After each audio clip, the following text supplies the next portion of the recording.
Dave Jankowski. I'm the Chief Marketing Communications Officer for NOPEC. Jose Delgado, Relationship Manager, NOPEC. We're here for the City of Fostoria. We're here, and we have a colleague along with us, Joshua Burns. So essentially what we're here to do today is provide the council and the residents in attendance an update on where we are with the electric aggregation, specifically for. Can you speak up a little bit? Yeah, sure, no problem. So we're here to provide an update for the electric aggregation with regards to Fostoria. I'd like to kind of frame this update with the statement saying that for 20 years now, NOPEC has always been consumer driven, whether it be through our programs or through our advocacy. This past year, 2022 now, it's been a difficult year. There's been a number of international, national events that created a situation that led to a very volatile market. And as a result of that, led to our electric aggregation customers experiencing higher prices.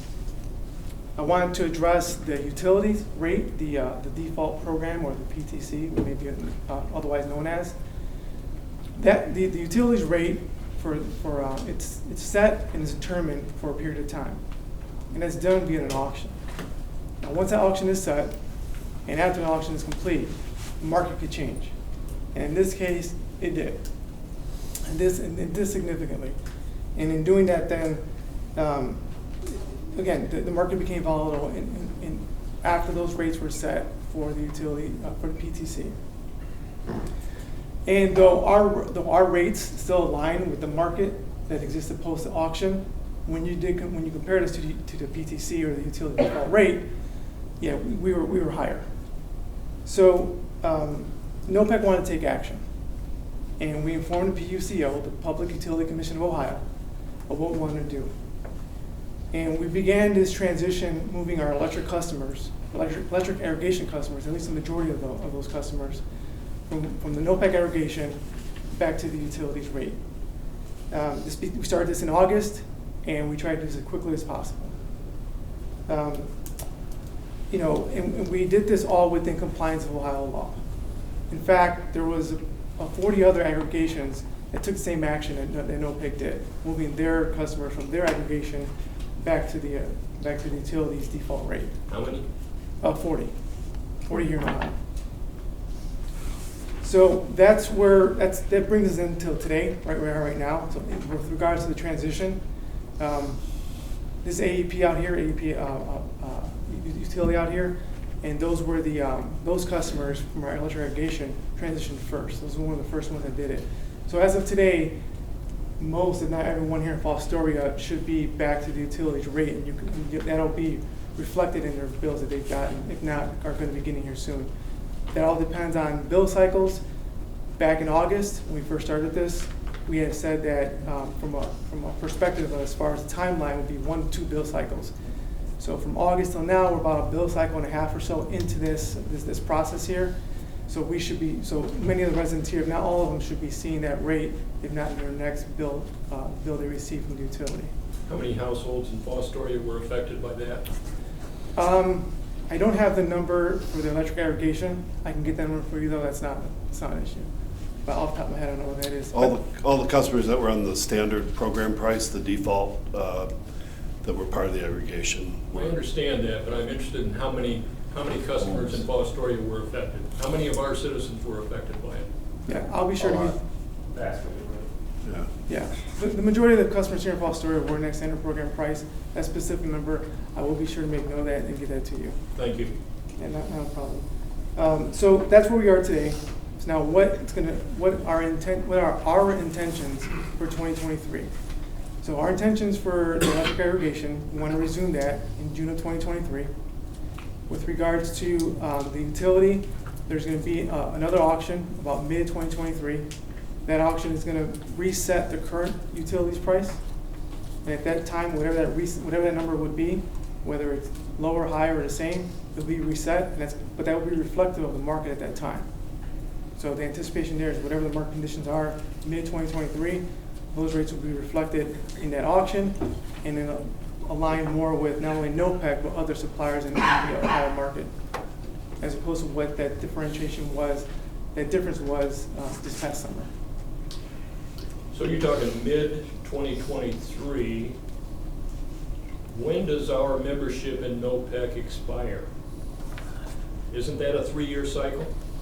Yeah, and so it would have been the end of this year, December 31st, 2022.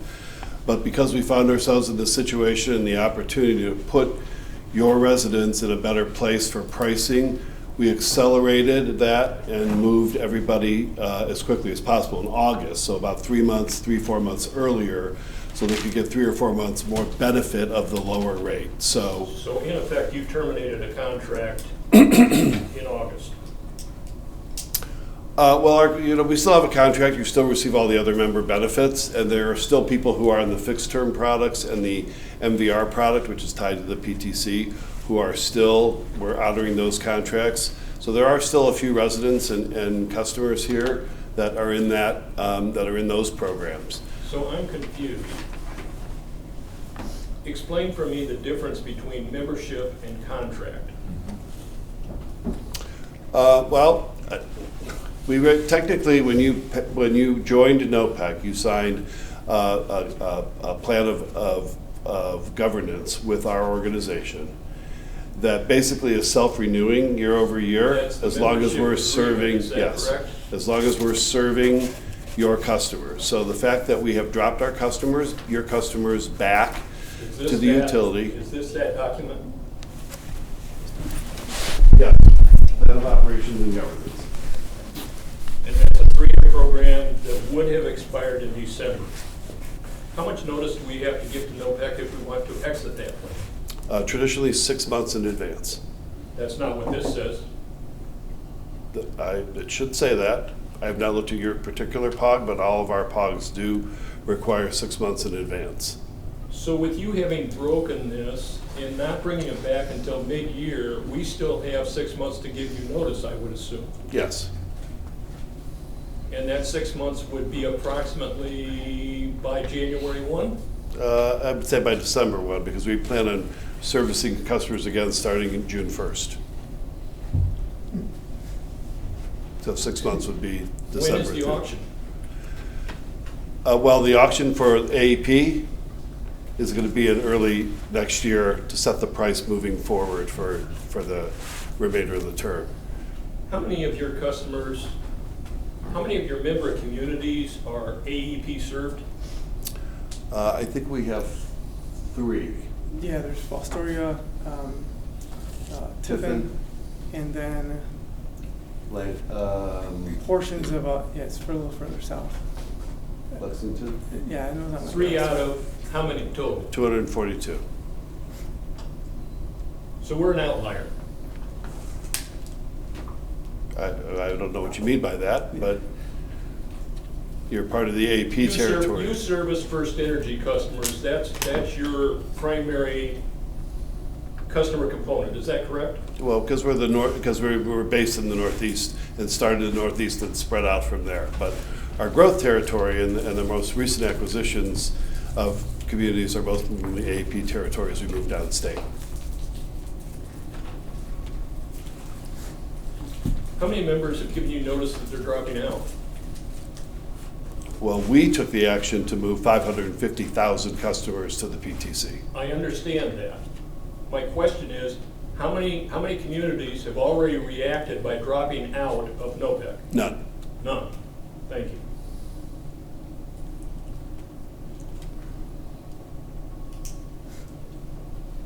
I'm sorry, please continue. That was the update until then. The next time this was allowed for questions. So that was the update that letting you know what our intentions are for 2023. So pretty much we took the action to move the customers to the best pricing available in the market. And it is our intent to come back once they have the benefit of that, basically 8 or 9 months of better pricing, to come back when the markets levelize. And the market's going to levelize higher because now the auctions being held moving forward for both AEP and for First Energy are going to be happening in these higher rates.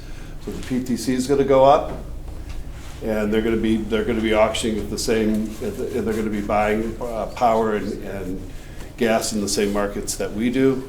And so just expect that moving forward, it's not like we're going to come back and we're going to be able to offer 6 or 7 cents like their customers we put are to now. Those are auctions that happened well before this run-up. The markets moving forward are going to be higher. So what you're telling me is that you buy rates at auction and you pass them on to the customer, is that right? That's correct. Do you not have a hedging policy? We do. Would you explain it to me, please? Well, we buy in tranches over time, so a longer period of time to buy at, so you're not, it's like dollar cost averaging your portfolio, right?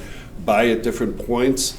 The difference between our auctions and the auctions that the utilities do, the utilities have to file what they call an electric security plan. So they have to tell the PUCO, we're going to buy on this date, and this date, over a 2 or 3 year time horizon often.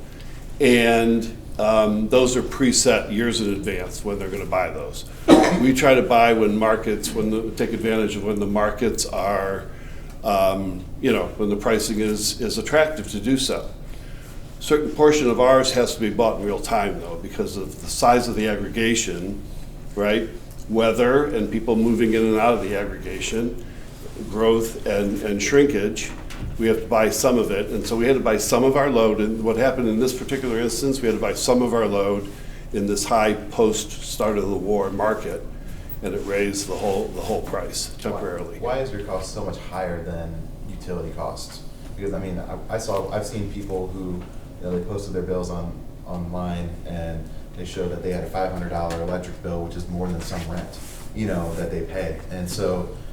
And I mean, I know mine doubled to almost 400, and I was like, whoa, wait a second here, what's going on? So just like, why is your price so much higher than utility? Well, again, there was a portion of the electricity that we bought for this past summer, that was after kind of the spring run-up. So the spring run-up was really tied to the start of the war in the Ukraine, and then the really hot weather that was out west raised the whole price, and so a portion of what we bought was in the higher market, and it pulled our pricing up. We were very competitive up until that point. So I mean, what's just stopping everyone who is being serviced by you to call and say, I just want to go back to AEP, and I want to get my 7 cents per kilowatt hour? Well, like I said, we did that for the customers, so they didn't even have to make that call. But in June, you're going to raise it back up. So and so is AEP. So any customer that calls you right now and wants out would be let out? There are no standard program price customers on our service. That's not my question. So, Any of the current customers who you just released, if they call you and they want out, they want to exit, they want to go back to, like Mr. Schaefer said, buying directly from AEP, will you allow them out? Yes, but that's where they already are. I understand that, but you're going to put them back on another bring it contract. back in. If they don't want to opt in They'll- effect, you They'll- will allow them out. Yes, they'll have the same opportunity as when we do a normal opt-out normally.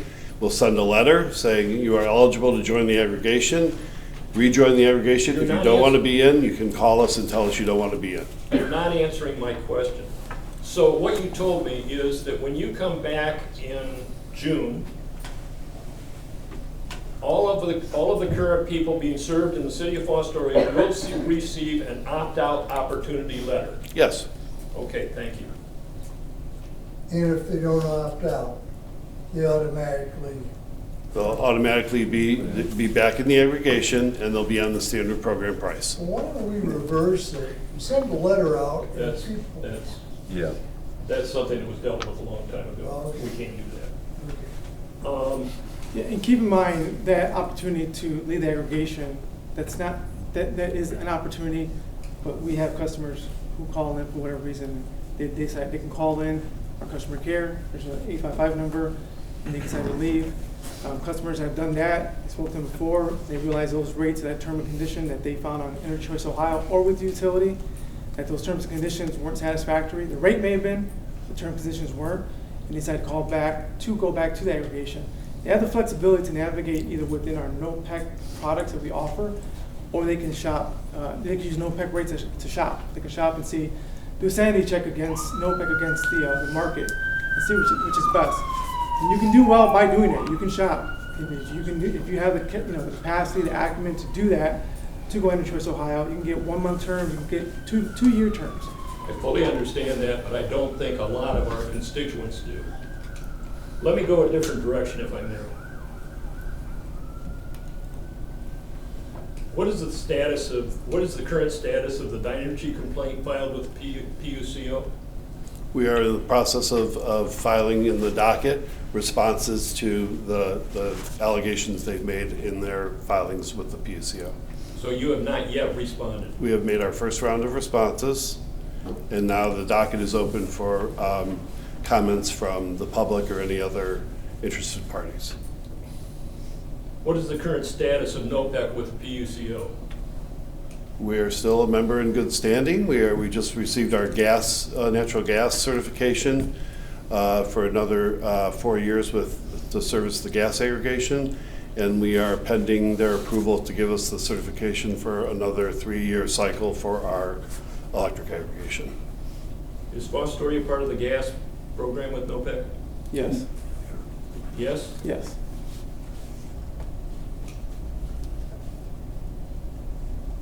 If I may add, our gas aggregation rates are very competitive whether you compare us to the PTC or the energy market in general.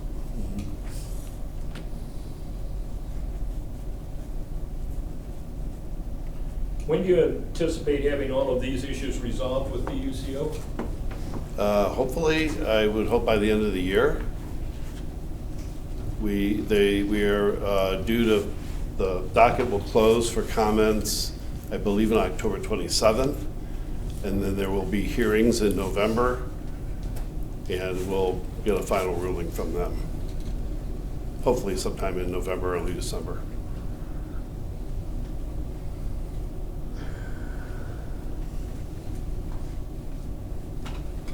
So it's getting colder, and people are gonna start turning their gas on.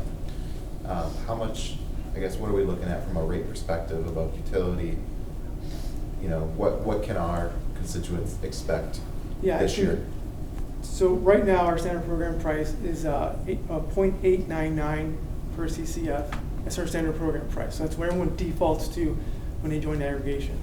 But we have other options, monthly variable price, which is 0.85 CCF. And then we have 2 fixed options. One's 12 months, one's 24. Excuse me, are you explaining the options in the apples to apples program, or are you explaining the cost that will be assessed to the citizens of Fostoria? I'm giving you the NOPEC natural gas aggregation rates. Aggregation rate. Yeah. So they have, who has the choice, the citizens or the city? The customer has a choice. The customers have the choice. Excuse me. The customer's choice either to stay with the aggregation, or they can call NOPEC customer care, choose to drop, and they'll drop back to utility, or if they choose to go to Energy Choice Ohio and compare rates on that in the open market, in the retail market. So you defaulted to the standard program price, but we do have other options that customers can move to within the aggregation portfolio. 2 fixed prices, 12 and 24 months if you want longer term stability, and then there's a price tied to the SCO for gas, all within our portfolio. What is the current utility price? Yeah, so the current SC, and I misspoke earlier, I said the PTC when I was talking about gas, I'm going to say the SCO. So the current SCO price right now is 0.851 per CCF for Colgate gas. And to show you the competitiveness there, for our 12 months, it's 0.889, and our 24 months is 0.789.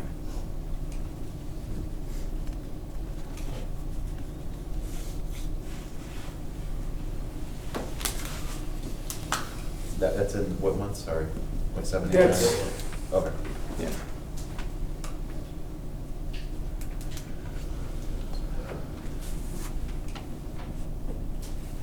You certainly let us down.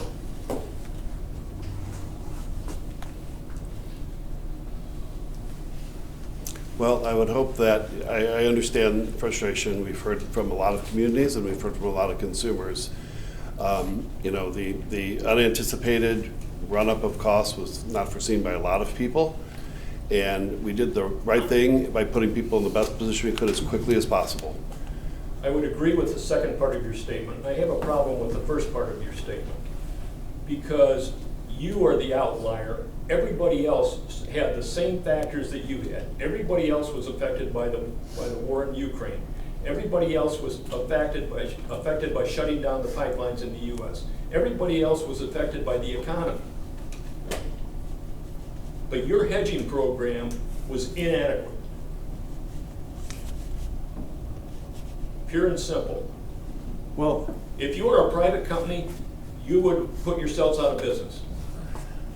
Well, most of the other private companies, if you follow the retail market, that's actually not true. The utility, which completed their auctions before this run-up, had very attractive pricing, but we were actually below most of the retail offerings at apples to apples at that 12-cent rate in July and August. That's actually, I can show you that data if you'd like to see it. I feel for the citizens of Fostoria, I'm sorry. I'm not a part of NOPEC. I'm glad I'm not, but I feel sorry for the citizens of Fostoria and what you've done to them. well, you know, again, just to reiterate that as my opening statement, I guess you could say, yeah, compared to the utility, NOPEC was more. But when you compare us to our market, which is essentially, you know, the utility in some respect benefited from a timing factor. When you compare us to the other peers, the other market, we were still very competitive. High, middly high, which is what success we took, but still competitive to the market when you step back and look at it. We could debate that, but this is not the time nor place. Fair enough. Well, hopefully the action we took, which was a difficult business decision for us to turn 550,000 customers early back to the utility, was the right decision for the consumers. And they're now in the best place that they can be for a good 8 or 9 months here. And thank goodness the utilities were able to do it because you did it to the utilities. What did we do to the utilities? You upset the balance for the entire state by doing what you did. That is untrue. That is the markets and the First Energy just had an auction 2 weeks ago, and they had a number of bidders that bid into the market, and it was at 12.5 cents, which is where the market prices are, and that's where all the market prices for auctions that were held down in Duke territory and down in Dayton, Crowder and Light. All of those where NOPEC does not compete or did not turn customers back are all in that 11, 12, 13 cent range. It's the market conditions. Who is your energy provider? Nexera Energy Services. And who are they? They're one of the largest energy companies in the country. Headquartered where? In Florida. They're one of the largest renewable companies also in the country.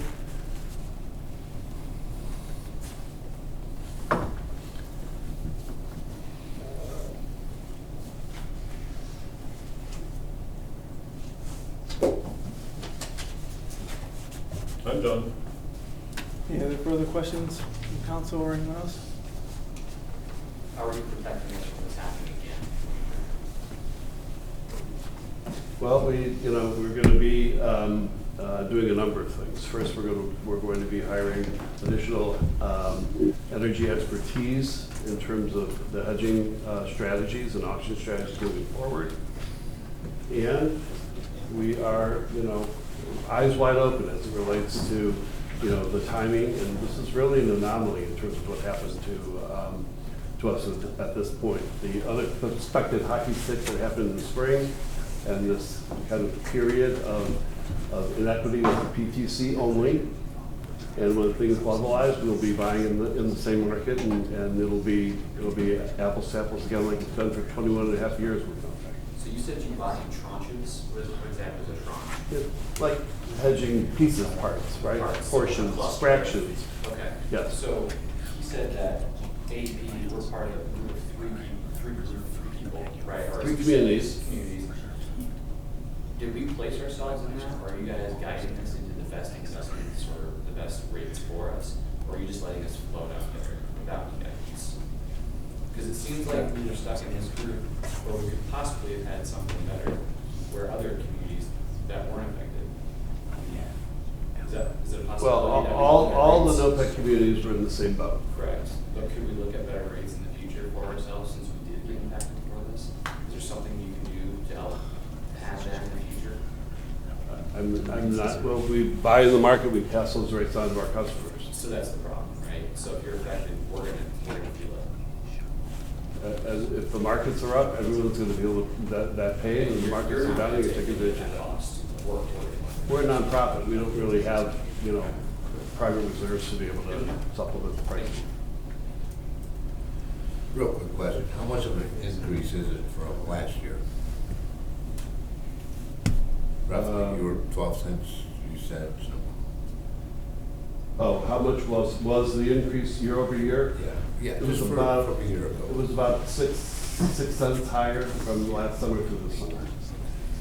For the 2 month period where people were billed at the 12 cent rate.